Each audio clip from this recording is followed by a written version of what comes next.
question is specific to yoga in Estonia.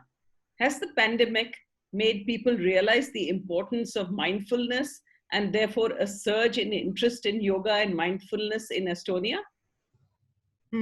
It's a very good question.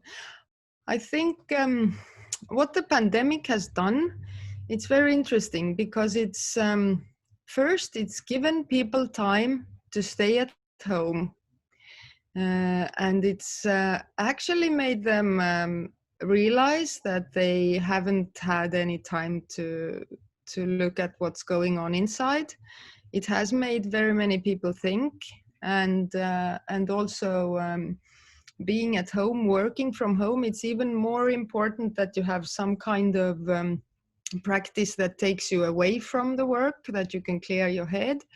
So I would say there has, of course, been a surge in this kind of, online classes, and also we have had some mindfulness sessions through the online platforms.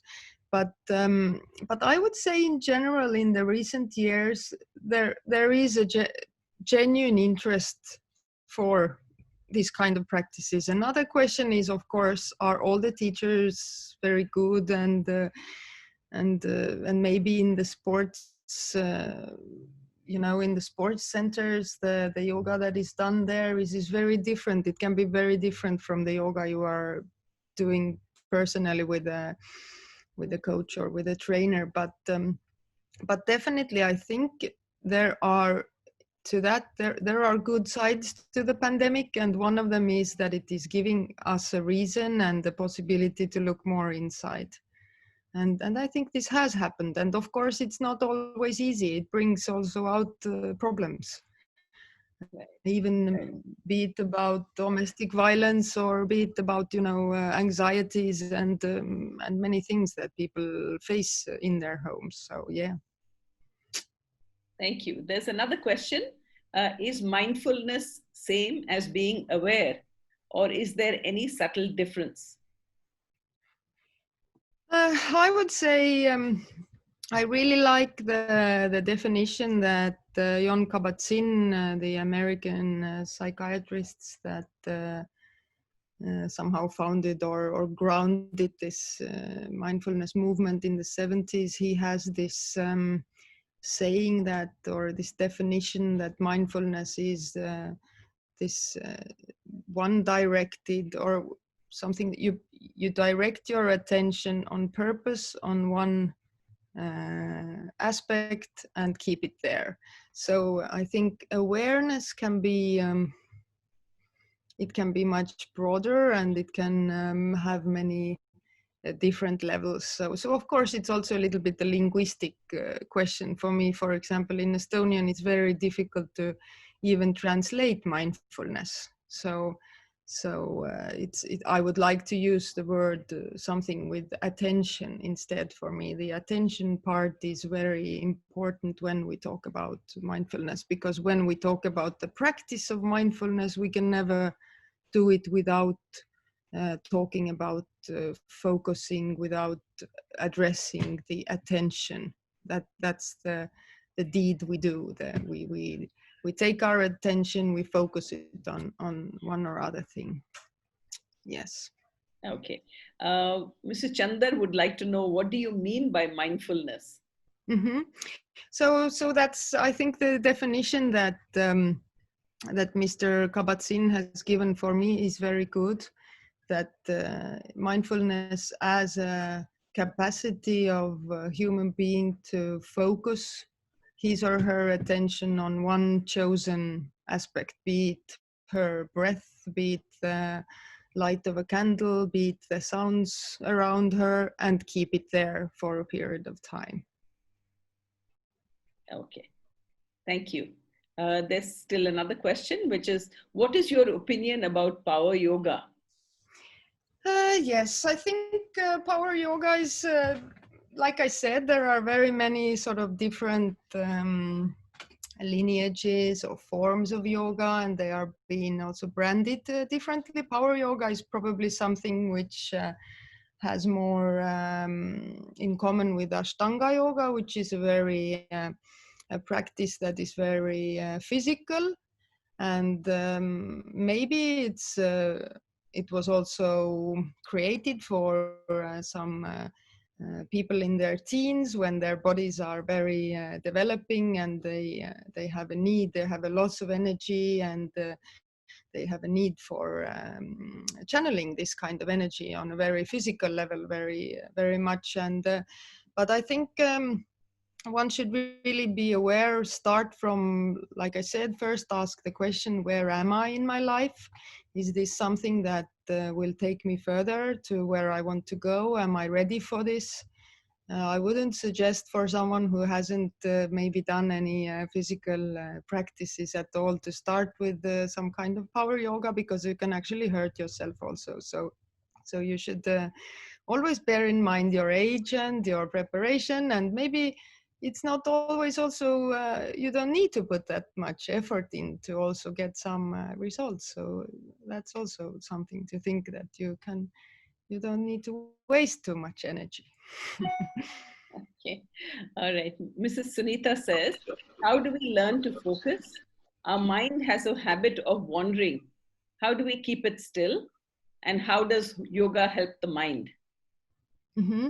I think it's we tend to forget that the mind in a way is also like a muscle, that also if we want to make some muscle strong, we really need to practice. So when the scientists discovered, also Western scientists, that the mind has this kind of neuroplasticity, it means that if your brain is working, it's not fixed, but you can actually make new connections.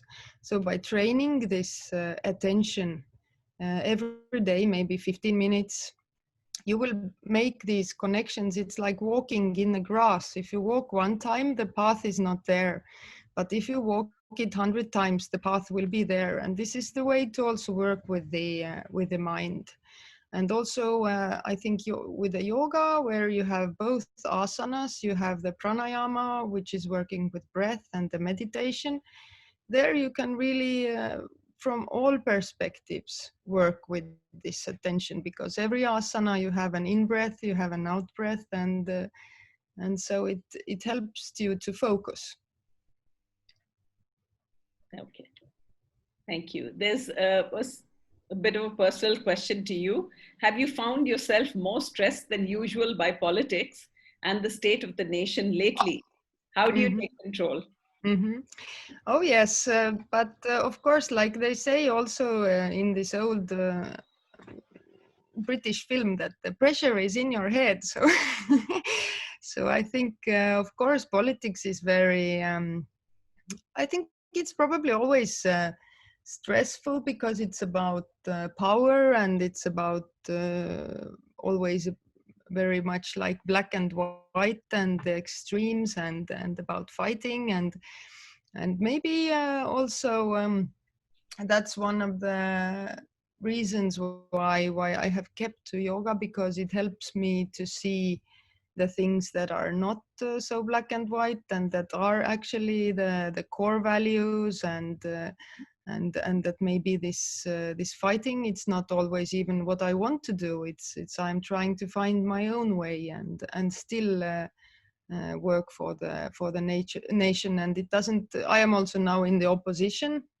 so this was also some very big change for our party, and myself as a politician, to accept this, and to still find your motivation to work on. So of course politics is part of that changing and sometimes stressful life. Yes. Like life. Mr. Krishnapani says, Ashtanga Yoga defines yoga as silencing all the modifications of the mind. So it appears that it is more a movement from mindfulness to mindlessness. Your views on it? Mm. Yeah, that is a very deep question, but I wouldn't.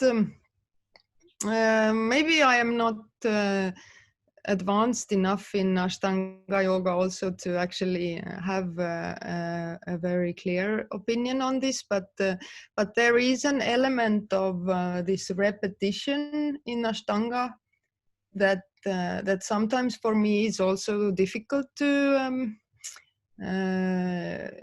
put to use for my development. So I think this is a matter of really who is needing which kind of practice.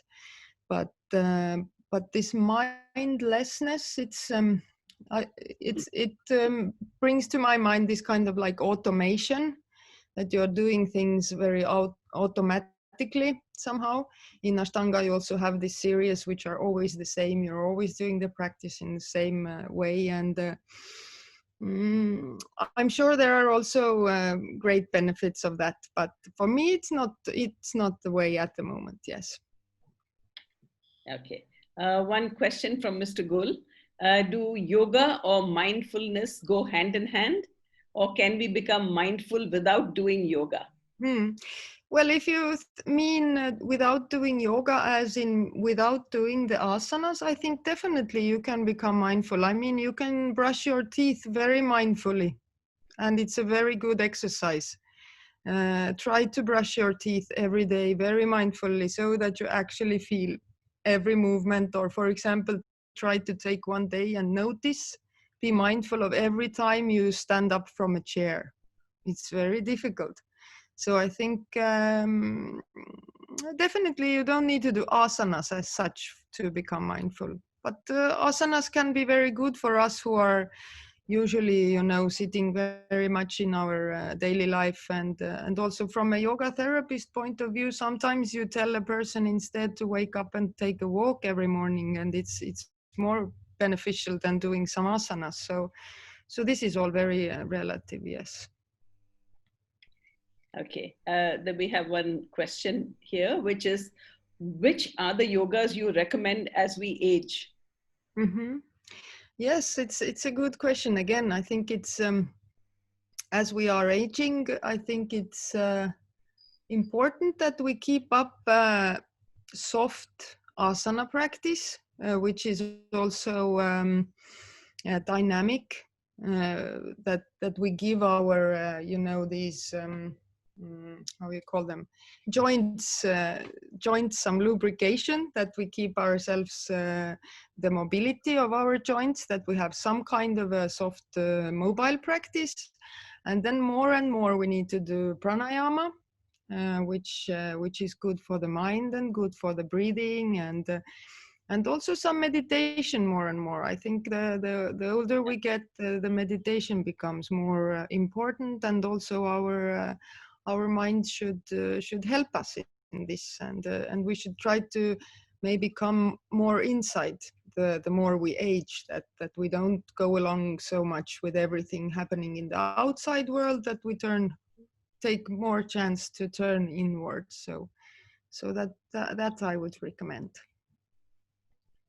There are a lot of thank yous for all the answers you've given. And Mrs. Yuli says, thank you for sharing your thoughts and experience. So, thank you so much. If anybody has a question, maybe you can unmute yourself. And yeah, yes, Bina, I would like to ask a question. Sure. Ms. Yoko, I'm Suresh Chukapalli. I'm the Honorary Consul for Korea in India. And I'm very, very excited and happy that you know more than us about India and the yogic practices of India. And particularly, I would like to offer or host you when you want to visit Chennai. And we'll be delighted to host you whenever you want to come here. And Praveen and myself, we will take care of you. And it's an open offer. So please feel free. I would like to ask you one question, which is a bit tangent to what we have been discussing.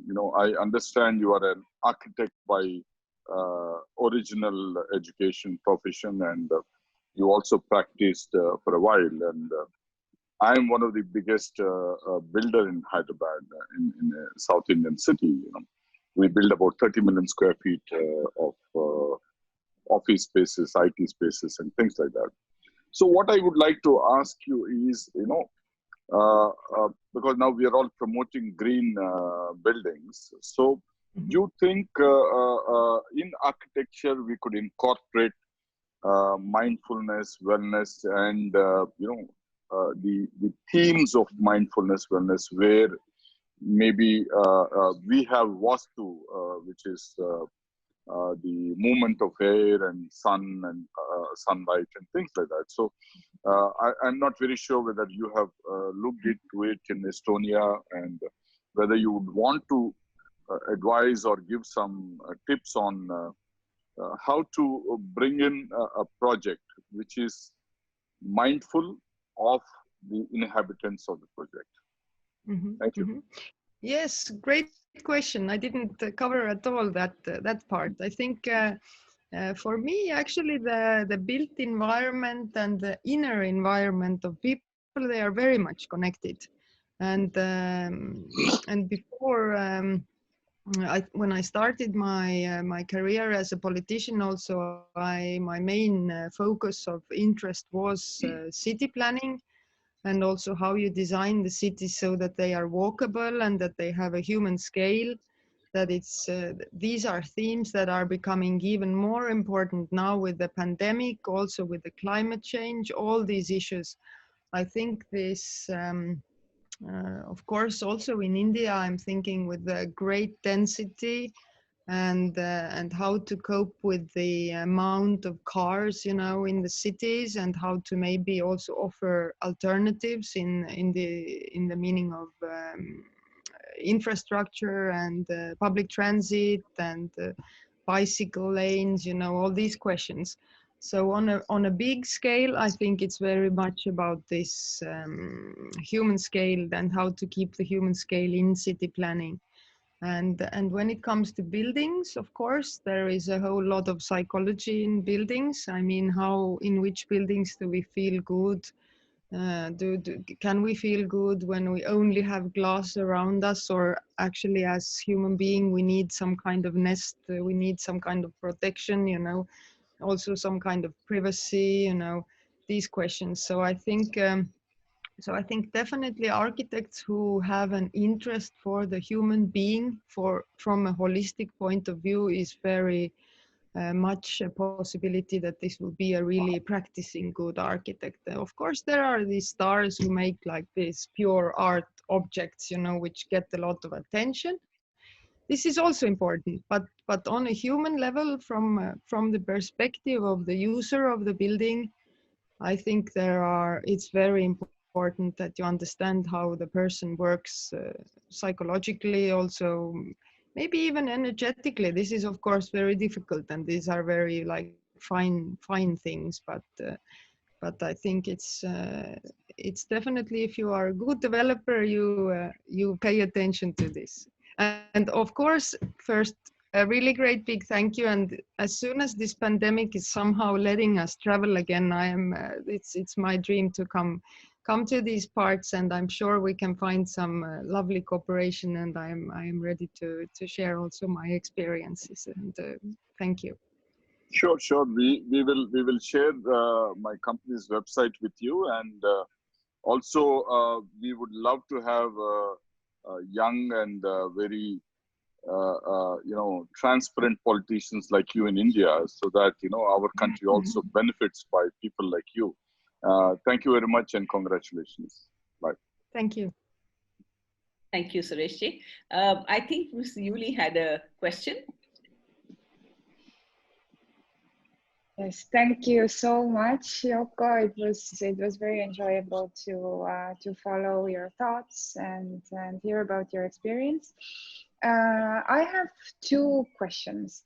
First is about understanding the benefit of yoga and mindfulness, and is it possible for people who perhaps haven't experienced something similar to what you experienced that led you to these practices?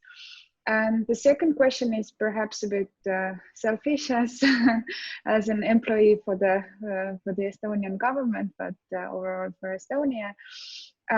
Have there been discussions in the parliament, and that's I'm asking these questions from you as a legislator, on changing the labor laws to adapt the sort of new normal post-COVID world to work environment, perhaps involve more physical activity to our working hours, and perhaps adopt this 8 hours of sitting at your office more to, you know, sort of directing the attention that was also mentioned by you, which is the capital sort of these days. Yes. Okay. Yes. Maybe I start with the second question.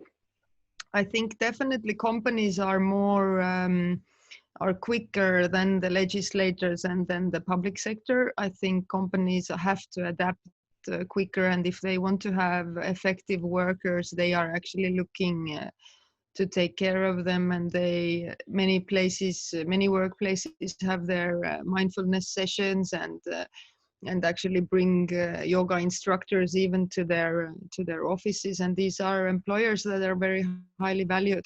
But when it comes to the legislation, I think this is more about the whole flexibility of contracts, the whole flexibility of working hours, and of course it is a theme that even in our before the last elections, this was one of the points where what we wanted to stress, that this is something that is really it's too old fashioned and it needs to be updated. So definitely you have a point there. If you need to legislate this this kind of well-being and these kind of health and well-being issues, I think it's probably more a matter of these kind of, you know, green books and white books, the suggestions, the best practices. The less you legislate, the better, I think. But it's definitely a thing for the public sector as well. And now, when it comes to understanding the benefits of yoga, it's I think this is one of the parts where easy, simple mindfulness exercises can be really beneficial. That I also saw it when we had last year in the parliament, we had our first this 8-week course for parliamentarians who wanted to join in doing mindfulness practices. We had a teacher. And of course, it was not easy to get people going first, but when they actually get to practice and they see what it does to their very busy minds, it's very powerful, obviously. And I believe in this personal experience, because you can never understand the effect of something in theory. I think that's just the way it is. So if you just are nice enough person and you get somehow the other guy along and you do one simple mindfulness exercise, and then maybe you can plant some kind of seed. So that's why I believe very much also that in schools when we have this mindfulness, that it's very good that even maybe when the children, they don't do it afterwards, but maybe at some point when they are facing some difficulty in life, they will remember that, okay, I had this kind of strange exercise, maybe I will try it, and maybe it will come back and find some other way for them.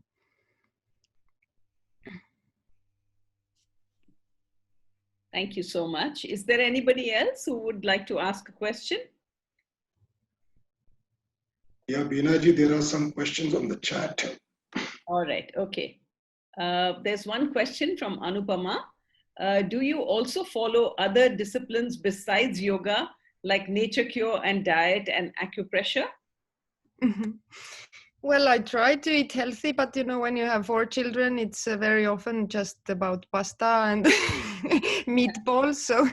So it's you can't be too extreme about these things if you are in the middle of a normal busy life, and maybe also your body is forgiving, and someday you eat better, someday you don't eat that well. And I tried to do lately this 16-8 diet, that you eat for 8 hours during the day, and then for 16 hours you don't eat. And actually it seems like you know, when you are over 40, or digestion is changing, and maybe for me at the moment it seems quite good. And I have also been, when I have had this kind of health issues and with the burnout, I got some help from Chinese doctor who does this nail this acupuncture with the nails. So this was very actually amazingly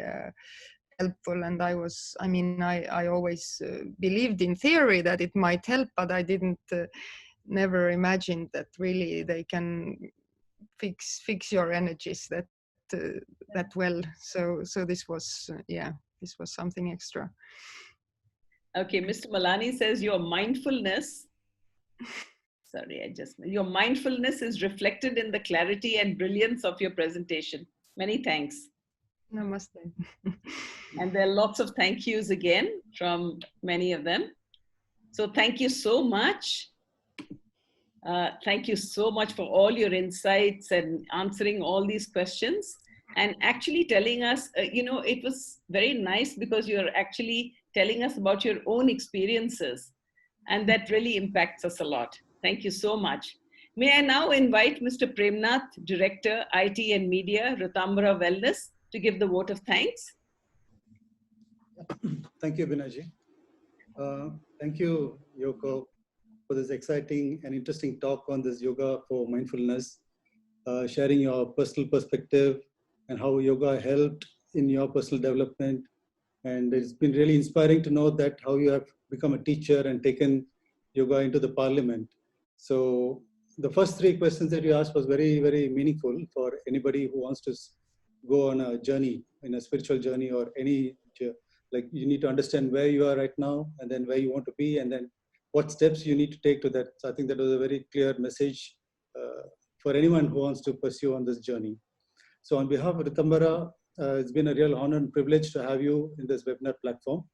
And to all the participants, big thank you for supporting these webinars, and we look forward for your participation again.